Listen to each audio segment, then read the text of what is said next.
ولا اسیء الی انسان، اور میں برا سلوک نہیں کرتا کسی بھی انسان کے ساتھ. تو انسان یہاں پر نکرہ ہے، تو ہم ترجمہ کریں گے کسی بھی اس لفظ کے ساتھ، کیونکہ جب نکرہ ہوتا ہے تو کسی یا کوئی یا چند یا ایک اس کے ساتھ ترجمہ ملا کر کیا جاتا ہے. تو ہم کہیں گے اور نہیں برا سلوک کرتا میں کسی بھی انسان کے ساتھ. اسی او متکلم کا صیغہ ہے، معروف سے سین واو حمزہ حرف اصلیہ ہیں، اصل میں تھا اس وی او. یہاں پر قاعدہ لگے گا واو متحرک ہو اور ماقبل صحیح ساکن حرف، تو یہ واو کی حرکت جو تھی یعنی اس وی او جو تھا، یہ واو کی حرکت زیر جو تھی وہ سین پر چلی گئی، اور نقل کردہ حرکت جب کسرہ کی ہو تو یا سے بدل دیا جاتا ہے، لہٰذا بن گیا یہ اس وی او سے اسی او. نہیں برا سلوک کرتا میں کسی بھی انسان کے ساتھ. انا اؤدی عملی باتقان، باب افعال سے ہے، یہ اتقان مصدر ہے باب افعال کا، تا قاف نون حرف اصلیہ ہیں. انا اؤدی باب تفعیل سے ہے، ادایا یو ادی یو، ادا ادایا یو ادی یو. یہاں پر ضمہ ثقیل ہوتا ہے، آپ کو معلوم ہے. یدعو سے یدعو ہو جاتا ہے، ترمی یو سے ترمی ہو جاتا ہے. آپ جانتے ہیں ناقص واوی ناقص یائی کس طرح کے مضارع کے صیغے آخر میں ضمہ ان کا ساکن کر دیا جاتا ہے، نہیں پڑھتے. تو اؤدی یو تھا، اؤدی کر لیا. متکلم کا صیغہ یہ بھی حمزہ دال یا حرف اصلیہ ہیں، اس کا معنی ہوتا ہے پورا کرنا. اور اتقان کا معنی ہوتا ہے مہارت و خوبی. اور آگے آ رہا ہے اؤخرو، اس کا معنی ہوتا ہے مؤخر کرنا، لیٹ کر دینا، دیر کر دینا، چھوڑ دینا. اور غد کا معنی ہوتا ہے اگلا دن، ٹمورو انگلش میں اگلا دن. کہتے ہیں کہ میں ادا کرتا ہوں یعنی پورا کرتا ہوں اپنے کام کو مہارت و خوبی کے ساتھ. میں اپنا کام مہارت و خوبی کے ساتھ کرتا ہوں اور نہیں لیٹ کرتا یا نہیں چھوڑتا میں آج کے کام کو کل پر. یعنی میں اپنا کام آج کا کام کل پر نہیں چھوڑتا اور کام بڑی مہارت سے کرتا ہوں. تو ترکیب بالکل کلیئر ہے. بی اتقان یہ جار مجرور ہے. عملی یہ اؤدی کا مفعول بھی ہے، یہ پورا جملہ خبر بن کر یہ پورا جملہ مکمل ہو کر انا کی خبر بن جائے گا. انا اؤدی عملی باتقان.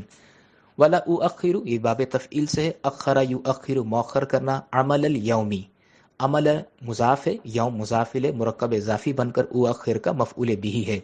انا العب فی وقت اللعب، میں کھیلتا ہوں کھیل کے وقت میں. وَأَعْمَلُ فِي وقت العملی، اور کام کرتا ہوں میں کام کے وقت میں. یعنی کھیل کے وقت کھیل، کام کے وقت کام، آرام کے وقت آرام. انا نظیف الملابس حسن الہندام. انا یہ مبتدا ہے، اور آپ جانتے ہیں کہ مبتدا کی ایک سے زیادہ خبریں ہو سکتی ہیں. تو آپ یہ کہہ سکتے ہیں کہ نظیف الملابس یہ خبر اول ہے، حسن الہندام یہ خبر ثانی ہیں. تو اپنے کپڑوں کے بارے میں بتا رہا ہے کہ میرے کپڑے صاف ستھرے اور اچھے ہیں. حسن الہندام کا معنی کپڑوں کا اچھا ہونا ہے، اور نظیف الملابس کا معنی صاف ستھرے، کیونکہ نظافت سے نکلا ہے یہ. تو یہ اس کے لیے استعمال ہوتا ہے. ہندام کا معنی ویسے قد بھی ہے، قد کاٹ، یوں بھی کہہ سکتے ہیں یہ قد کاٹ کا اپنے لباس کا اچھا ہے.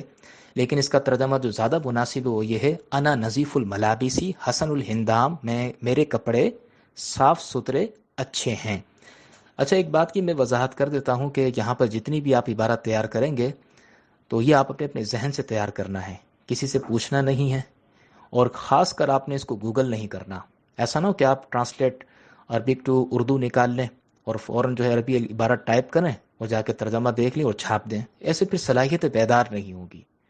ایسے تو کسی بھی کتاب کا آپ ترجمہ لینے، ساری کتابوں کے ترجمے جو درس نامی کے اندر پڑھائی جاتی ہیں نا کتابیں، سب کے تراجم، تشریحات، سب کی شروحات سب موجود ہیں.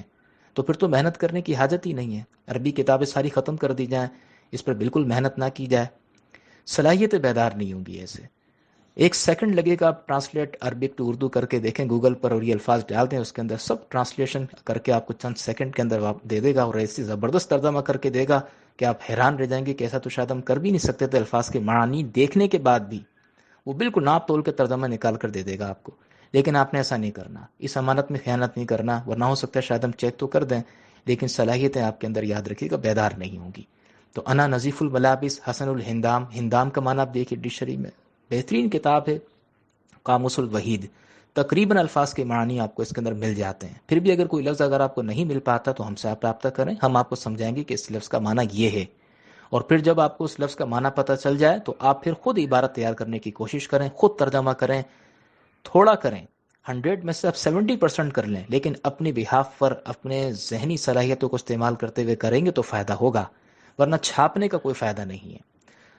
تو آگے فرماتے ہیں انا لا اکذب اذا سئلت، میں نہیں جھوٹ بولتا جب سئلت، دیکھیں متکلم کا صیغہ مجھول کا، جب پوچھا جائے مجھ سے، سئلت سئلت سئلنا، یاد ہے نا ماضی متکلم کا صیغہ، سیکنڈ لاسٹ صیغہ، ضربت ضربنا، کہتے ہیں کہ جب مجھ سے پوچھا جائے تو میں جھوٹ نہیں بولتا۔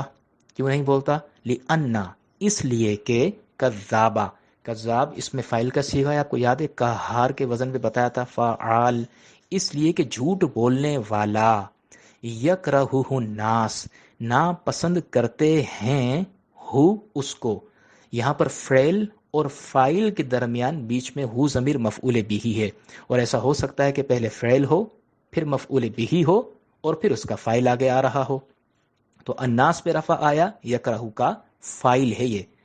کہتے ہیں کہ اس لیے کہ جھوٹ بولنے والا ناپسند کرتے ہیں اس جھوٹ بولنے والے کو الناس، لوگ، تو یکرہو الناس، دیکھیں دو ہا آ رہے ہیں، کریہا یکرہو، سمیہ سے آتا ہے، ایک ہا جو ہے اس کا اپنا حرف اصلی ہے اور دوسرا ہا مفعول بہ ہے، یہ ضمیر لوٹ رہی ہے کذاب کی طرف۔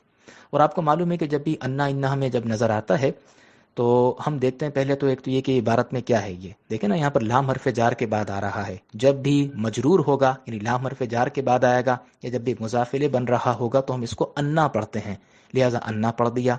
انا پڑھنے کے بعد پھر ہم نے دیکھا کہ یہاں پر ضابطہ کیا لگ رہا ہے مبتدا خبر کا، تو ہم نے یہ دیکھا کہ الکذاب ایک معرفہ ہے اور اس کے بعد ایک پورا جملہ آ رہا ہے، اور معرفہ کے بعد جب جملہ آئے تو جملہ اسمیہ خبریہ کی ترکیب ہوتی ہے، لہٰذا جو مبتدا بن رہا تھا اس کو ہم نے انا کا اسم بنا دیا اور آگے پھر انا کی خبر ہے، اور خبر کے اعتبار سے اگر دیکھیں تو یکرہہ الناس اور یعاقبہ اللہ، یہ دو پورے پورے جملے ہیں اور جملے کا عطف جملے پر ڈالنا بالکل درست ہوتا ہے، لہٰذا یہ جملہ معطوفہ بن کر انا کی خبر بن جائے گا۔